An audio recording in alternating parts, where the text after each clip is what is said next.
Tributes have been pouring in for the Duke of Edinburgh, Prince Philip, following his death. World leaders have been sending messages of sympathy and condolences to the royal family.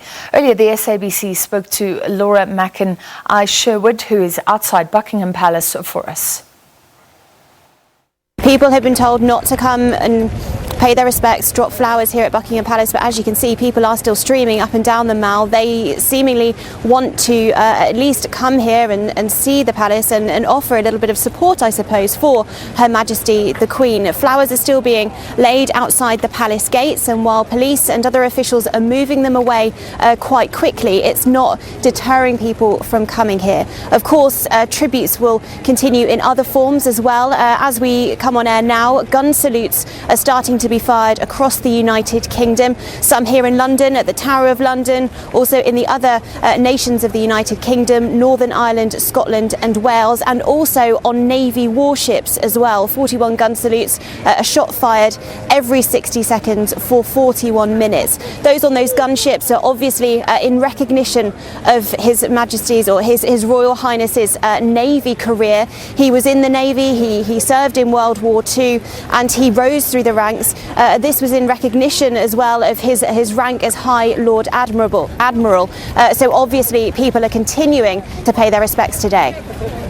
Laura, talk to us about the current COVID restrictions in Britain and how these restrictions will affect the funeral for Prince Philip. Absolutely. So things are starting to lift here in terms of restrictions in the United Kingdom. People are now allowed to meet in gardens in up to groups of 6, but mass gatherings and crowds are not permitted. So the royal family have asked the public to stay away from any funeral arrangements that take place. We understand that the funeral itself will take place next weekend, likely at Windsor Castle. That will be a private ceremony though. It's in line with Prince Philip's wishes. He wanted something a little more private, but we understand that the royal family will be sticking to coronavirus restrictions, probably only having up to 30 guests at that private ceremony at Windsor Castle. But as I said, the message from the palace is that they appreciate the support that's being offered by the public, but they are still encouraging them not to attend and create mass crowds around those areas. Have we heard from the Queen since the announcement of her husband's death? We haven't, no. Obviously, the statement released yesterday from Buckingham Palace said that Her Majesty the Queen announced with great sorrow that her beloved husband had passed away. We've heard no other support really, or messages, from the rest of the royal family since that passing, but interviews that were recorded before His Royal Highness's death with his children have been broadcast. Prince Charles said in those that his energy was astonishing in supporting my mama, as he called Her Majesty the Queen, and doing it for such a long time, and it's so extraordinary to be able to go on doing it for so long. Princess Anne said that he treated everyone as an individual and gave them the respect that he felt they were due as individuals, and that she could bounce ideas off her father whenever she needed to. And then Prince Edward also went on to say, my father was also a great source of support and encouragement and guidance all the way through his life. We've also seen from California, the Duke's grandson, Prince Harry, has put a message on his Archwell Foundation website marking his grandfather's passing. We understand that Prince Harry will be returning to the United Kingdom for that funeral. Meghan, the Duchess of Sussex, we don't think will be joining him, but obviously we'll see what happens in the days to come. Talk to us about this so-called royal love story for the ages, that of the Queen and Prince Philip, married for many decades. Give it for an international audience. Help us understand their relationship. Well, you're right, it was a love story that lasted decades. They were together as husband and wife for 73 years. You know, Prince Philip married Her Majesty the Queen before she was Queen, when she was a princess, 5 years before that coronation. He's been with her throughout the entirety of her reign. He's supported her along the way. She described him as her strength and stay, and he's offered advice and guidance to her privately, of course, and been there alongside her. She's dealt with great changes in the United Kingdom and seen multiple prime ministers, presidents.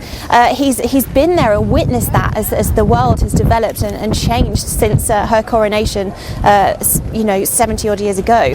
It's a story that I think has really hit the British public as well. There are very few of us in the United Kingdom that remember a time without the Duke of Edinburgh and Her Majesty the Queen being at the head of the royal family. And a lot of people, even those that aren't maybe royalists, are saying to me, do you know what, it's actually hit me, that the fact that Her Majesty the Queen now no longer has her partner next to her, and how is she going to continue to go on? For the Queen, though, I think it is this sense of duty. She is the Queen. She recognises this role that she plays, and she takes it very seriously. So for her, she will continue, but this period of mourning is not only going to be affecting the country, but obviously the royal family as well.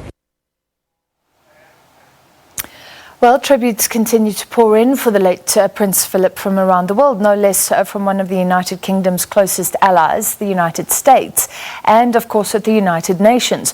President Joe Biden was among national leaders there to pay their respects to the Duke of Edinburgh, the longest-serving royal consort in British history, who died this week at the age of 99. A statement from the White House and First Family expressed deepest condolences to Queen Elizabeth, the entire royal family, and all the people of the United Kingdom. President Biden and First Lady Jill said the impact of the late Prince's decades of devoted public service is evident in the worthy causes he lifted up as patron, and that his legacy would live on not only through his family, but in all the charitable endeavours he shaped. Former President Barack Obama said that through his extraordinary example, Prince Philip proved that true partnership has room for both ambition and selflessness, all in the service of something greater. Former President Bill Clinton and former Secretary of State Hillary Clinton said they mourned his passing and joined people from around the world in giving thanks for his remarkable life of service, adding they will always be deeply grateful for the kindness he showed them. Speaker of the House of Representatives Nancy Pelosi tweeted on behalf of the Congress, extending condolences over a life she said was distinguished by an inspiring ethic of dedicated service. The United Nations Secretary General also expressed sadness at the passing. As royal consort, the Duke of Edinburgh capably supported the Queen in her duties as sovereign for over 60 years. He was known for his dedication to charitable causes, as a patron of some 800 organizations, in particular those focused on the environment, industry, sport, and education. The Secretary General pays tribute to the Duke of Edinburgh for his active work for the betterment of humankind. In Canada, a country which accepts the British monarch as their own, this message from Prime Minister Justin Trudeau that Prince Philip would be remembered as a decorated naval officer, a dedicated philanthropist, and a constant in the life of Queen Elizabeth. It is with deep sadness this morning that we all learned of the passing of His Royal Highness the Duke of Edinburgh. Prince Philip was a man of service, motivated by a sense of duty to others. I know that through the Duke of Edinburgh's award, he helped empower millions of young people from all backgrounds, including here in Canada, to realize their greatest potential. And that's just one example of his many contributions. Tributes also poured in from heads of state and government farther afield, including President Cyril Ramaphosa, who called Prince Philip a remarkable public figure who lived an extraordinary life and who would be fondly remembered by many people around the world. Sherwin Briceby's SABC News, New York. Well, 65 years ago, Prince Philip, the late husband of Queen Elizabeth, established the Duke of Edinburgh Award in the UK. Since then, it has been delivered in more than 130 countries, empowering millions of people to build skills, confidence and resilience that they need to support their communities. So this is important in South Africa. We'll speak to the people looking at those awards shortly, but first let's look at what they're all about. Prince Philip, a dedicated philanthropist.